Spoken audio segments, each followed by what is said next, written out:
दोस्तों, प्राचीन काल से ही बड़े बड़े विद्वानों का यह मानना था कि मौन वह औषधि है जो हर आंतरिक मर्ज में बेहद उपयोगी सिद्ध होती है, क्योंकि मौन में वो ताकत है जो बड़े से बड़े आंतरिक उथल पुथल को शांत कर देता है।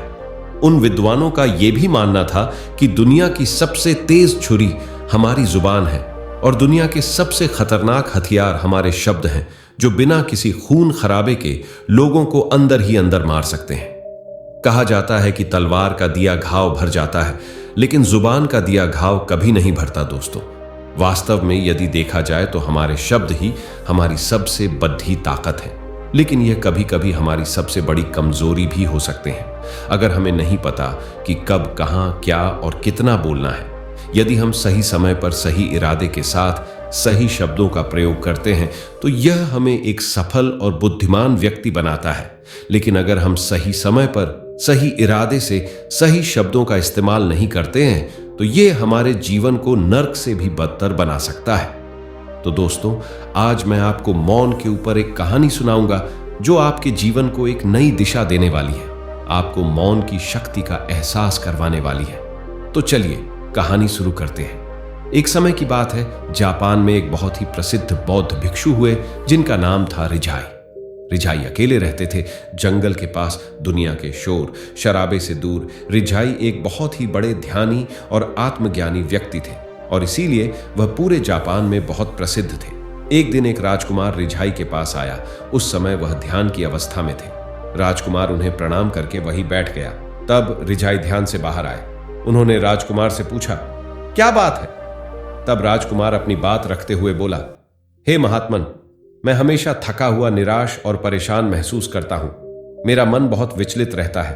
हालांकि मेरे पास सब कुछ है, दौलत, शोहरत, सुख, सुविधा, जो हर व्यक्ति पाना चाहता है या पाने की इच्छा रखता है, लेकिन फिर भी इन सब के बावजूद मेरे अंदर इतनी अशांति और चिंता क्यों है?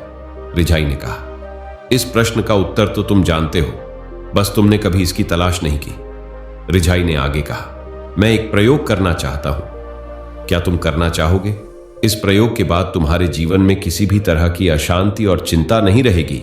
यह सब सुनकर राजकुमार बहुत हैरान और खुश हुआ। उसने रिझाई से कहा, बताइए, मुझे करना क्या है? अपने मन की शांति के लिए मैं कुछ भी करने को तैयार हूं। तब भिक्षु रिझाई ने एकदम शांत स्वर में उत्तर दिया, अगले 10 दिनों तक तुम मेरे आश्रम में रहोगे और एक सामान्य व्यक्ति की तरह अपना जीवन व्यतीत करोगे, और इन 10 दिनों तक तुम एकांत में अकेले मौन बैठे रहोगे, जितना हो सके कम बोलोगे। राजकुमार भिक्षु की बात से सहमत हो गया। पहले दिन राजकुमार को लगा कि उसका मन सामान्य से अधिक अशांत और विचलित है। उसके मन में तरह तरह के प्रश्न उठ रहे थे और वह आम लोगों की तरह जीवन जीने में असहज महसूस कर रहा था। उसके अंदर से बोलने की प्रबल इच्छा उठ रही थी, लेकिन वह मौन रहा। उसके मुंह से कुछ नहीं निकला, एक शब्द भी नहीं। वह चुपचाप बैठा रहा। लेकिन रात होते होते उसे अंदर ही अंदर शांति का अनुभव होने लगा। उसके लिए यह अनुभव अजीब और बिल्कुल नया था। वह खुद से पूछ रहा था कि वह अंदर ही अंदर खुशी क्यों महसूस कर रहा है और उसकी आंतरिक बेचैनी और चिंता कम क्यों होने लगी है। अगले दिन राजकुमार एकांत में चुपचाप बैठा प्रकृति को निहार रहा था, पौधों को, फूलों को, आकाश में उड़ रहे पक्षियों को। वह अपने जीवन में पहली बार ऐसा महसूस कर रहा था कि उसके आसपास की प्रकृति कितनी अद्भुत है। वह दिन भर प्रकृति की सुंदरता को देखता और उसकी शांति को महसूस करता रहा। इस तरह से एक हफ्ता बीत गया और अब तक उसके मन की सारी बेचैनी, सारी हलचल, सारी उथल पुथल और सारा तनाव एकदम गायब हो गया था। 8वें दिन की सुबह राजकुमार फिर से एकांत में बैठ गया और कुछ ही मिनट में उसकी आंखें अपने आप बंद हो गई और वह गहरे ध्यान में चला गया। वह पूरे दिन वहीं आंखें बंद किए बैठा रहा और गहरे ध्यान में डूबता चला गया। ना कोई शब्द, ना कोई चिंता। राजकुमार भीतर से असीम शांति और आनंद से भर गया। राजकुमार अपने बाकी के 2 दिन इसी तरह गहरे ध्यान में व्यतीत करने के बाद 11 दिन रिझाई के सामने प्रस्तुत हुआ और उनको प्रणाम करके बोला, हे महात्मन, मुझे उत्तर मिल गया कि मेरे मन में इतनी उथल पुथल और चिंता क्यों थी। मैं जान गया कि मेरा मन इतना अशांत और विचलित क्यों था। रिझाई ने मुस्कुराते हुए पूछा, बताओ, क्या उत्तर मिला तुम्हें? राजकुमार ने कहा, मैं आवश्यकता से अधिक बातें करता था। मैं किसी पर भी अपने शब्द और ऊर्जा व्यर्थ करता था। मैं दिन भर अपने लोगों से फालतू की बातें करता रहता और फिर उन्हीं के बारे में अकेले में सोचता रहता और ज्यादातर समय नकारात्मक ही सोचता। इस तरह मैं बस अपना समय बर्बाद कर रहा था। ज्यादा बोलने और नकारात्मक सोचने की वजह से मेरा मन अशांत और बेचैन हो गया था और इस वजह से मैं किसी भी चीज पर ठीक से काम नहीं कर पा रहा था, जिससे मैं लगभग हर काम में असफल होने लगा। और फिर इन लगातार मिलने वाली असफलताओं की वजह से मैं और भी उदास और चिड़चिड़ा हो गया और इसने मेरे जीवन को नष्ट कर दिया। लेकिन यह 10 दिन पूरी तरह से अलग था। अब मुझे ऐसा लग रहा है कि मैं अपना जीवन पूरी तरह से जी रहा हूं, लेकिन इससे पहले मैं अपना जीवन गलत तरीके से जी रहा था। और मैंने यह भी सीखा कि हमें सिर्फ ध्यान करने की जरूरत नहीं है। ध्यान अपने आप होता है जब हम स्थिर, शांत और मौन होते हैं। ध्यान के पिछले कुछ दिनों के दौरान मैंने जो पहली चीज सीखी वह यह है कि मनुष्य के जीवन की सबसे महत्वपूर्ण घटना स्वयं को जानना है। यह सुनकर रिझाई ने कहा, सिर्फ तुम ही नहीं, दुनिया में ज्यादातर लोग जरूरत से ज्यादा बोलते हैं। आज भी लोग ज्यादातर समय केवल एक दूसरे को नीचा दिखाने के लिए ही बोलते हैं। कुछ लोग ना चाहते हुए भी बातें करते हैं और अपना जीवन बर्बाद कर लेते हैं। रिझाई ने राजकुमार को मौन का महत्व समझाते हुए कहा, एक बार गौतम बुद्ध से उनके शिष्यों ने पूछा, प्रिया, बुद्ध, आप ज्यादातर समय चुप क्यों रहते हैं? बुद्ध ने कहा, क्योंकि मौन में मैं अपने भीतर अनंत शांति की गहराइयों में होता हूं। मौन अपने भीतर उतरने की पहली सीढ़ी है। मौन के बिना स्वयं को जानना असंभव है। स्वयं को जानने और समझने का पहला नियम है कि मौन हो जाओ। उतना ही बोलो जितना अत्यंत आवश्यक हो। जिसके बिना चल जाता हो उसे छोड़ दो, उसे मत बोलो। और तुम अचानक पाओगे कि 90% से ज्यादा तो व्यर्थ की चीजें थी। ना बोलते तो कोई नुकसान न था। बोल के ही गलती कर दी दोस्तों, दुनिया की 90% मुसीबतें कम हो जाए। अगर लोग थोड़ा चुप रहे, झगड़े फसाद कम हो जाए, उपद्रव कम हो जाए, अदालतें कम हो जाए। अगर लोग थोड़ा चुप रहना सीख लें।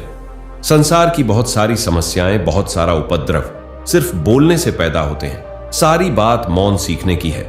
जब तुम नहीं बोलते तब तुम एकांत में अकेले हो गए, भरे बाजार में भीड़ में खड़े हो, नहीं बोलते, हिमालय के शिखर में पहुंच गए। जिसे मौन की कला जान ली, वह भीड़ में भी अकेले होने की कला जान लेता है।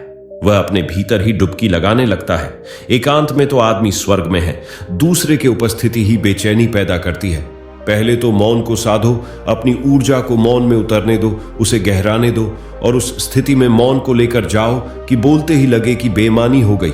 जब दूसरों की मौजूदगी से तुम ज्यादा परेशान हो जाओ तो उचित है कि आंख बंद कर लो और अपने में खो जाओ। वहां से पाओगे ताजगी, क्योंकि तुम्हारे जीवन का स्रोत वहीं छिपा है। वह किसी दूसरे में नहीं, तुम्हारे भीतर है। तुम्हारी जड्डी तुम्हारे भीतर है। आखिर कौन तुम्हें तुम्हारे भीतर तक लेकर जाएगा? कोई नहीं। तुम्हें स्वयं अपने भीतर उतरना पड़ेगा। इसीलिए अपने भीतर जो है वही परम राज्य है। जीवन का वही स्रोत है, अनंत का। वहीं से जन्म हुआ है। वही मौत में डूब जाओगे। वही तुम्हारा सूर्य उगा है, वहीं से अस्त होगा। इसलिए उसमें बार बार डुबकी लगाओ। जब भी तुम डुबकी लगाकर लौटोगे, वहां से तुम पाओगे। फिर ताजा हुए, फिर जीवन की नई संपदा मिली। फिर नहीं, शक्ति का जन्म हुआ। थकान गई, उदासी गई, चिंता गई। जैसे कोई स्नान करके लौटता है तो शरीर शीतल हो जाता है, शांत हो जाता है। ऐसे ही जब कोई भीतर से होकर वापस आता है, मौन में स्नान करके लौटता है, तो समस्त अस्तित्व, समस्त व्यक्तित्व शांत और मौन हो जाता है, आनंदित हो जाता है। जब तुम आंतरिक मौन की उस पराकाष्ठा पर पहुंच जाओगे, तब तुम पाओगे कि बोलने से भी तुम्हारा मन खंडित नहीं होता, वह बना ही रहता है। उसकी एक अंतर्धार लगातार तुम्हारे भीतर बहती रहती है। तुम बोलते तो हो, लेकिन अपने से छुट्टी नहीं। तुम शब्द का उपयोग भी करते हो, लेकिन वह तुम्हारे मौन को खंडित नहीं कर पाते। एक बार गहरी मौन में स्थिर हो जाओ, फिर तुम्हारी वाणी में भी सुगंध आ जाएगी। फिर तुम्हारी वाणी में भी एक विशालता आ जाएगी। तुम्हारा बोलना संगीत पूर्ण होगा, तुम्हारा बोलना सत्य होगा। तुम बोलोगे तो दूसरों पर भी शीतलता छा जाएगी। जैसे ही तुम अंदर से चुप होते हो, तुम इतने शक्तिशाली होने लगते हो कि समाज की निर्भरता तुम छोड़ने लगते हो और तुम्हारे जीवन में एक मस्ती आती है जो केवल दीवानों के जीवन में होती है। तुम्हारे चेहरे पर एक नई रौनक आ जाती है। तुम्हारी आंखें किसी और ही ओज से भर जाती है और तुम अनंत शांति के समुद्र में डूबने लगता हो। इतना कहकर रिझाई ने अपनी बात खत्म की और वह वापस मौन में चले गए। राजकुमार भी उनका धन्यवाद कर अपने महल वापस चला गया। दोस्तों, आपने भी अनुभव किया होगा कि बहुत ज्यादा बात करने से दिमाग का शांत हो जाता है, जिससे हम अपने दिमाग पर नियंत्रण खो देते हैं और साथ ही अपना ध्यान भी खो देते हैं। जो लोग बहुत ज्यादा बोलते हैं उनके पास किसी एक काम पर ध्यान केंद्रित करने की काबिलियत नहीं होती। वह अपने किसी भी लक्ष्य पर पूरी तरह से केंद्रित नहीं हो पाए, और अगर हम केंद्रित नहीं हैं तो जीवन की सच्चाई को समझ नहीं पाएंगे और ना ही कभी मनचाही सफलता हासिल कर पाएंगे। इसके अलावा भी आपने देखा होगा कि जो लोग अधिक बोलते हैं वह अक्सर लोगों के बीच हंसी का पात्र बन जाते हैं, और जो लोग कम बोलते हैं और अपनी बात पर कायम रहते हैं उन्हें लोगों से सम्मान मिलता है। लोग उनकी बातों को सुनते हैं और उन पर भरोसा भी करते हैं। जो लोग जरूर से अधिक बोलते हैं और अपने विचारों के बारे में पक्के नहीं होते, उनका दिमाग अस्थिर और विचलित रहता है, शोर से भरा रहता है, और एक अशांत दिमाग वाला व्यक्ति जीवन में किसी भी चीज में सफल नहीं हो पाता, क्योंकि वह किसी भी काम में फोकस नहीं कर पाता। यदि किसी व्यक्ति को यह पता है कि उसे कब, कहां और क्या बोलना है, तो वह व्यक्ति सच में बहुत बुद्धिमान है, और ऐसा व्यक्ति जहां भी जाता है उसका व्यक्तित्व आकर्षक का केंद्र बन जाता है और वह जो कुछ भी करता है उसमें सफल होता है। अगर हम किसी महान और सफल व्यक्ति के व्यक्तित्व को गहराई से देखें तो पाएंगे कि वह कम बोलते हैं और कम से कम शब्दों में अपनी बात खत्म कर देते हैं। वह बोलने से पहले वह चीजों के बारे में सोचते हैं कि उसे क्या बोलना है, उनके बारे में गहराई से सोचते हैं।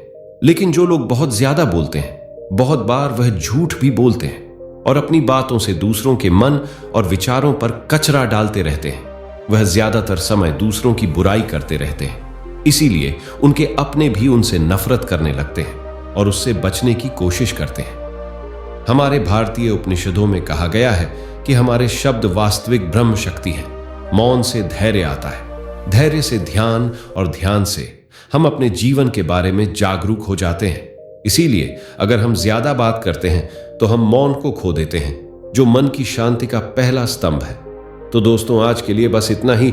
हमारी ये कहानी आपको पसंद आई तो कमेंट करके जरूर बताना, और साथ ही साथ चैनल को सब्सक्राइब जरूर कर लेना। तो मिलते हैं किसी नई वीडियो में, तब ले जय हिंद।